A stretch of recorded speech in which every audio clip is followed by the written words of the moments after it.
एक गोपी अपने सिर पर एक डलिया में बहुत सारे फल लेकर के और बेचवे के काजे जा रही है, और रास्ता भर कहती जा रही है, अरे कोई आम ले लो, कोई सेब ले लो, कोई अमरूद ले लो। अन्य अन्य फलों के नाम लेती वही जा रही है और पूरे ब्रजमंडल में चिल्लाती वही जा रही है, आम ले लो, सेब ले लो, अमरूद ले लो, संतरा ले लो। उस स्वर को जब नंद नंदन ने अपने नंद भवन में क्रीड़ा करते हुए श्रवण किया, नन्हे से गोपाल जी हैं, केवल 3 वर्ष की आयु है ठाकुर जी के, मोटे मोटे पांव, मोटे मोटे हाथ, ठाकुर जी को नेक सो पेट, बटुआ सो मुंह, और ठाकुर जी क्रीड़ा कर रहे हैं। और क्रीड़ा करते करते तोतली बानी में यशोदा मैया तक कहने लगे, बोले मैया मैं फल खरीदवे जाऊंगा। मैया बोली, लाला फल ऐसे ना हो मिलो करें, फल बेचवे वाले को कछु देनो पड़े, तेरे पास तो कछु है ना है, तू कमावे धमावे तो है ना है, इतना बड़ो है गो, अब वो घर में बैठो रे, 3 वर्ष के हैं ठाकुर जी बस। ठाकुर जी बोले, मैया जे नंद भवन कौन को है? बोले 13 है। इन 9 लाख गैया कौन की है? बोले जेऊ तेरी है। और ये नंद बाबा कौन को है? बोले ये तेरो पिता है भैया। और मैया तू कौन की है? बोले मैं भी तेरी हूं। तो फिर मैं इतनी सबरी संपत्ति को मालिक हूं, तू यूं कैसे कह रही है? मैं कहूं कमाऊं धमाऊं ना, ये सबरो मेरो ही है मैया। और मैया देख आज मैं तेरे सामने फल खरीद के लाऊंगा। मैया बोली जा, मैं भी तो देखूं कैसे जाएगा। सो ठाकुर जी फल खरीदने के लिए जा रहे हैं नन्हे से ठाकुर जी। और कहां लेके जा रहे हैं? बोले जल्दी से जहां पर सारे सामग्रियां रखी जाती हैं, ऐसे सामग्री गृह में गए और वहां से 2 मुट्ठी गेहूं अपने हाथ में भर के, और नन्हे से 3 वर्ष के ठाकुर जी इतने इतने से हाथ ऐसे अंजलि में गेहूं भर के, और ठाकुर जी अपनी मटकीली सी चाल बाकी अदा से उछलते कूदते भय और फल बेचवे वाली के पास फल लेवे जा रहे हैं। यशोदा मैया एक झांक करके एक तरफ से ठाकुर जी की इस लीला को देख रही है। अब कूदते भय ठाकुर जी जा रहे हैं। जितने गेहूं लिए, कितने गेहूं आए होंगे ठाकुर जी के हाथ में? ज्यादा से ज्यादा आए होंगे 25-30। और वो यूं उछलते उछलते गए, सब गिर गए। विक्रेतु कामा खिल गोप कन्या, मुरारी पादार्पित चित्त वृत्ति। अरे कोई आम ले लो, सेब ले लो, अमरूद ले लो, कहती हुई जैसे ही जा रही थी तभी उसकी दृष्टि पड़ी एक गली में, और वो गली जा रही थी नंद भवन की ओर। नंद भवन से नन्हे से बालक, नन्हे से सांवरे सलोने ठाकुर जी, छोटी सी धोती पहनी है, हाथन में पद्म राग के कड़ूला पहने हैं, गले में कौस्तुभ मणि पहनी है, सुंदर घुंघराले केशन को गूंथ करके यशोदा मैया ने ऊपर सुंदर मोतीन से लड़ बांध करके वहां में एक मोर पीछ लगायो भयो है।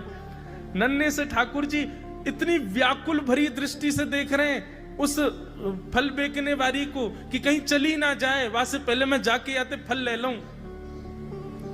ठाकुर जी के उस रूप को देखते ही वो फल बेचने वाली वहीं रुक गई, देखने लगी सुंदर से ठाकुर जी को। ठाकुर जी बाके सामने जाके खड़े है गए। उसने अपने फल की डलिया नीचे रखी। ठाकुर जी फल देख रहे हैं कौन से लेने। अब उंगली करके ठाकुर जी कह रहे हैं जेवारो दे दो, जेवारो दे दो, ये दे दो, ये दे दो। करते करते करते पूरी डलिया ही कह दी। बोले सबरी दे दो। गोपी बोली, अरे लाला ये सब ऐसे ही ले जाएगो, कछु देगो ना मुकू? अरे ऐसे ना मिलो करे, कछु देनो पड़े, चल कछु दे मुकू तभी मिलेगी ये। ठाकुर जी बोले तो फिर रो काई क्यों रही है? मैं ऐसे थोड़ी लेके जाऊंगा, नंद बाबा को ला लाऊं, मेरी सभी संपत्ति है, मैं अपनी संपत्ति में से कछु हिस्सा तो को दूंगा तब पल लेके जाऊंगा। अच्छा दियो, कहा देगो संपत्ति में? तो जितने गेहूं ठाकुर जी भर के लाए वहां में से केवल एक बचो ठाकुर जी के हाथ में। और ठाकुर जी मुट्ठी खोल के वो एक गेहूं ले में, और बड़े संकोच वश कि अब एक ही बचो, कहा करूं, ले जे है। उस एक गेहूं के दाने को अपने हाथ में लेकर के कोमल से ठाकुर जी की उस मुखाकृति को देख करके वो फल बेचने वाली की तो सुध बुद्धि चली गई। ठाकुर जी बोली, अरे नजर लगावेगी मुंह को, चल जल्दी फल दे दे। बोले फल दे तो दूं, लेके कैसे जाओगे? 4 आम के बराबर के तो तुम स्वयं हो। एक आम के ऊपर एक ऐसे 4 खड़े कर दूं तो इतने बड़े तो तुम खुद ही हो, कैसे लेके जाओगे? ठाकुर जी बोले बड़ी चिंता। तभी गोपी ने की अच्छा आओ मैं दूं। ठाकुर जी को हाथ पकड़ करके उनकी कारी कमरी खोली, उनकी पीतांबरी ने ढीली करी और ठाकुर जी के कछु फल तो कमरिया में बांध दिए, कछु पामन में बांध दिए, कछु हाथन में बाजूबंद बना के बांध दिए, कछु गरे में लटकाए दिए। ऐसे कपड़ान में फल भर भर के ठाकुर जी के पूरे अंग में फल लटका दिए। अब ठाकुर जी को पेट तो है गयो ऐसो, यहाँ ते कमर निकल रही है, पीछे ते निकल रहा है, पीछे बस्ता की तरह वहां में कपड़ा में फल बंधे भये हैं, हाथन में बाजूबंद में भी केला आदि आदि सब बंधे भये हैं। और ऐसे ठाकुर जी मटकते भये, उछलते भये और बड़ो श्रम है रोए, उठा नहीं पा रहे पाम को, इतना भारी है गयो पाम। और जैसे तैसे खिसक खिसक करके नंद भवन की ओर जा रहे हैं। इस रूप को जब उस फल बेचने वाली ने देखा, उसने अपनी फल की डलिया उठाई और फल की डलिया उठा करके जब सिर पर रखी तो आगे चलते हुए नेत्र बंद हो गए। अब ये नहीं कह रही है आम ले लो, अमरूद ले लो, संतरा ले लो, अब तो बस यही कहती जा रही है गोपाल ले लो, कृष्ण ले लो, माधव ले लो, मधुसूदन ले लो, गोविंद ले लो, नंद जी को लाला ले लो, गिरधर लाल ले लो। अरे सब कह रहे हैं अरे कहाँ बेच रही है?